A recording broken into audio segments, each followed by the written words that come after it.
Y ahora sí, bueno, ya estamos con nuestro siguiente invitado, que lo... Es increíble porque enganchamos por todos lados. No, pienso que enganchamos por todos lados, porque estamos en música, pero también estamos como empezando a bucear en otro segmento. Me encantó la palabra bucear. Porque hay que buscar tesoros. Y mirá este tesorazo Exactamente, que un tenemos museo por acá. la historia. Acá tenemos este libro que es Naufragios y Tesoros en Punta del Este, escrito por Andrés López Reilly, que es obviamente escritor, músico y periodista de mucha trayectoria. Fue distinguido en 2013 con el premio Morosoli de la Fundación Lolita Rubial por la labor periodística. Bueno, y ha escrito muchos libros, varios de ellos, la mayoría tienen que ver con historias, viajes, naufragios, tesoros, navegantes. Pero lo más importante de todo esto es que fue el primer profesor de guitarra de Pablo Silvera. Y Pablo Silvera lo conocía como el Mosquito. Y se desayunó que era su profesor de guitarra cuando leyó el libro. Nah, increíble, damos un fuerte aplauso a Andrés. Andrés López Reilly. Qué belleza, amigo. Un placer recibirte. No, un placer para mí estar acá con ustedes. Pero Me mirá encanta qué el programa. bien lo que hiciste. No, lo quise yo con él. ¿Qué Yo, lo hizo yo nada? le decía que lo conozco desde que era así. Que Igual mucho, que ahora. mucho no creció. Pero No, bueno. desde que era así lo conocía, pero tenía que 12 años, 11 años. Sí, era sí, chiquito, porque chiquito. somos del barrio, de Punta Garretas, y bueno, y fue mi primer profesor de guitarra. Él no lo recuerda mucho, yo lo tengo en mis riffs, porque bueno, me formó. De hecho, hoy le decía, yo el riff de Popotito, me lo pasó él y él no se acuerda, pero yo sí, te quiero mucho igual. Yo también. No, además, digo, un orgullo porque, bueno, la carrera de Pablito es así, Qué divino. increíble. Es una entrevista para Algo- mí hoy, algo- ojo.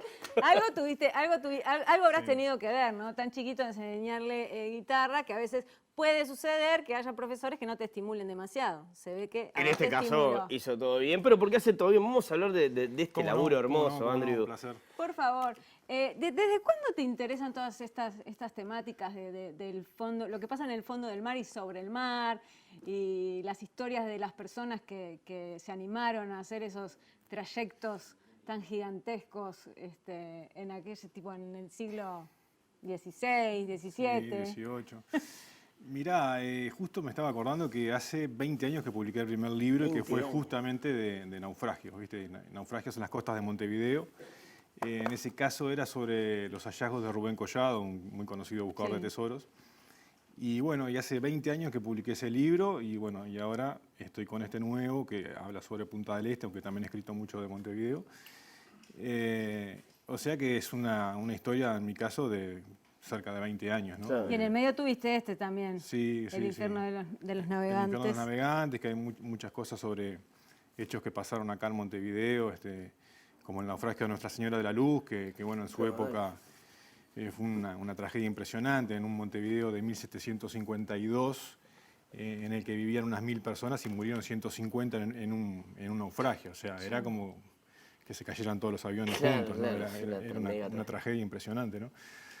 Y bueno, de ese barco en Montevideo ahí se rescató un tesoro muy importante.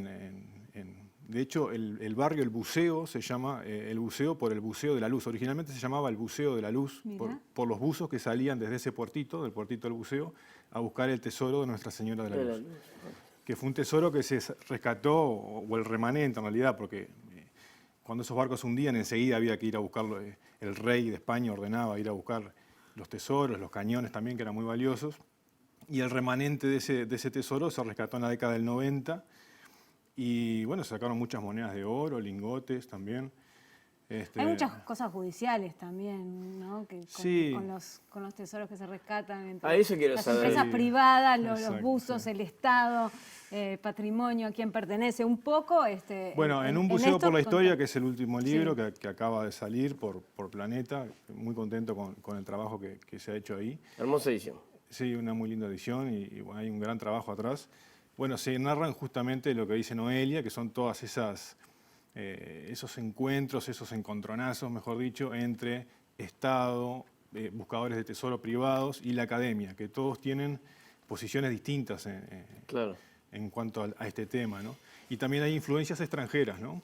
Por ejemplo, en este caso de España, que reclama por barcos que están hundidos acá, que Como se hundieron propiedad de patrimonio que se hundieron histórico, se hundieron que se- hace 200 años y sin embargo España sigue reclamando, ¿no? Claro. Porque también, claro, bueno, yo leí ahí de los reclamos, de repente de, no sé si familias, pero como, bueno, son cosas que pertenecieron a soldados que deberían volver, ¿no? Como para España, para tenerlos, porque pertenecieron a algo y no puede ser que porque los encuentren después tengan otro tipo de utilidad. Sí, No, en realidad, a ver, todo esto es parte de la historia, ¿no? Es decir, es como que nosotros le reclamáramos a España el oro y la plata que están en las iglesias españolas, digo, que se sacaron de acá, de América, ¿no? Estos barcos iban cargados con oro y plata que venían de América, ¿no? Hubo un expolio, ¿no? Digamos. Entonces, es parte de la historia, hay que situarse en ese momento, ¿no? Reclamar, me parece a mí que reclamar hoy por un barco que tiene 200 años hundido en estas costas, en la que justamente lo que se preservan son los metales, básicamente, claro. No tiene sentido, digamos, ¿no? Hay otros intereses, claro. superiores, ¿no? Y bueno, y es una lucha que se ha dado y bueno, que en este caso de este libro de Punta del Este está latente, ¿no? Porque en Punta del Este, que es lo que se habla en un museo por la historia, naufragó en 1812 el barco Salvador, que fue la peor tragedia marítima en toda la historia del Río de la Plata. Ahí murieron 500 personas. Fue una cosa impresionante. ¿En el año 1812. A 350 metros de la playa Mansa de Punta del Este, cerca del Enjoy, digamos, ¿no? Claro. Bueno, en fin, fue una tormenta muy grande, eran soldados que no sabían nadar. En esa época los españoles que no vivían cerca de la costa no todos sabían nadar, entonces tampoco eran marinos, eran soldados, estaba muy cargado ese barco. Y bueno, y naufragaron ahí y murió toda esa cantidad de personas. Nunca hubo una tragedia tan grande. En ese caso sí hay algunos restos humanos que se pueden ver en el libro. Algunas imágenes que también tengo en video. Y por ahí, digamos que España se agarra del lado de, bueno, es una tumba de guerra, ¿no? Pero es lo que te digo, digamos, hay reclamos que son por otros intereses. Otras ¿no? cosas Claro. y... Andrés, yo te quiero preguntar, así como para explicarlo tipo de aula de colegio, ¿no? Sí. ¿Cómo es la situación? Esto lo hacen profesionales, con equipos profesionales, ¿no? Pero uno encuentra algo, encuentra un cofre, un tesoro. ¿Cómo se procede a partir de ahí, de descubrir? Bueno, en primer lugar, actualmente no hay ninguna expedición autorizada. Vos te tienen que autorizar para buscar un barco, ¿no?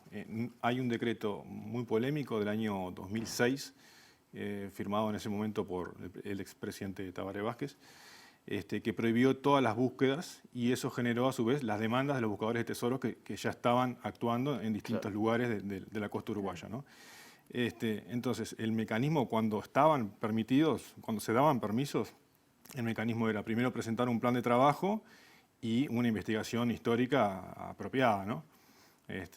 Había que ir a los archivos de Indias en Sevilla y otros archivos en Argentina, bueno, sobre todo en España.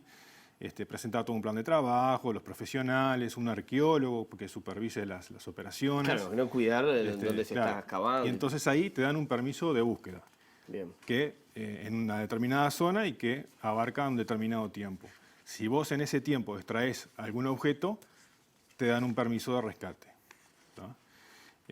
Después, la autorización de la venta es algo que, de los objetos rescatados, primero que se dividía, como te digo, actualmente no hay ninguna autorizada, se dividía 50-50 entre el Estado y los particulares. La autorización es algo que podía demorar muchísimo más y, de hecho, hasta ahora no se ha podido vender nada. Pasados de repente 20 años de que se rescataron cosas como las que están viendo ahí en Punta del Este, ¿no? Hubo todo un tema con Héctor Vado, que también es un buceador, ¿se dice? Sí, un buceador, un buzo. Estás como yo, hoy te tocó a vos. Total. Que fue el que rescató la caja negra y eso del avión que cayó, y que él estuvo en todo el tema del Graf Spee. Sí. Y también en el de Agamenón, que es el que Agamenón, que es lo que estamos viendo, imágenes de cosas que se sacaron en Punta del Este, del Agamenón y del Salvador. Esa que está ahí es la campana del Salvador, el barco español del que estábamos hablando. Cosas que se rescataron en la expedición que capitaneaba Héctor Vado, ¿no?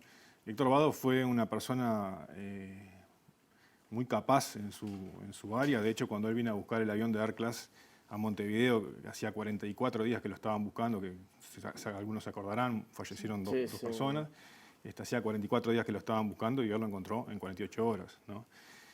Viviendo en Estados Unidos, además, ¿no? Ahí vemos uno de los cuerpos de El Salvador, en Punta del Este. Héctor Vado, fallecido muy joven por una enfermedad, bueno, realmente era un tipo que era muy bueno en lo que hacía, ¿no? Y de alguna manera este libro, Un buceo por la historia, es un poco en homenaje a él, ¿no? Y a la amistad que tuvimos. Ah, mirá. Sí, sí. Claro. Bien, bien. Bueno, acá lo tienen, Un buceo por la historia de Andrés López Reilly. Está súper interesante porque aparte tiene Toda la parte un montón de histórica, documentación. mucha Entonces, documentación. ¿cuánto Mucho. tiempo te lleva?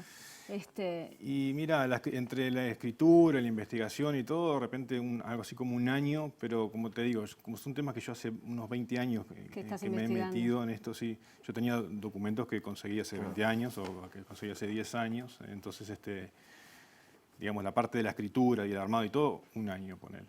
Pero bueno, toda la investigación lleva mucho más. Sin duda. Excelente. Sí. Muy Qué bien. divino, Mosqui, no puedo creer. Ya todavía lo estoy mirando, lo escucho. Este es el nuevo, este ya tiene sus añitos. Sí. Y bueno, y hay varios más que tienen que ver con la misma temática. Divino. ¿Estás tocando?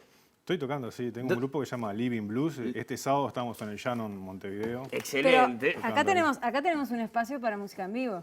Oh, bueno. Te Así que avisamos. bueno, Cuando quieran estamos. Para el Si quieras. próximo toque, podés escribirnos. ¿Cómo no? Y Gracias. te dice- Pero bueno, este sábado en el Llano. Este sábado en el Llano Montevideo. ahí en Correcto. la Ciudad Música, Vieja. después lo invitan a tomar una que les cuenta alguna historia de ¿Cómo no? buceo y de tesoros seguramente. Querido, un placer recibirte. Un Gracias placer por para mí. tomarte el tiempo de venir. Y por Muchas tus gracias. palabras. Nada, y lo mejor para el libro que ahora que navegue. Que navegue y que no naufrague. Genial. No, seguro no van a naufragar.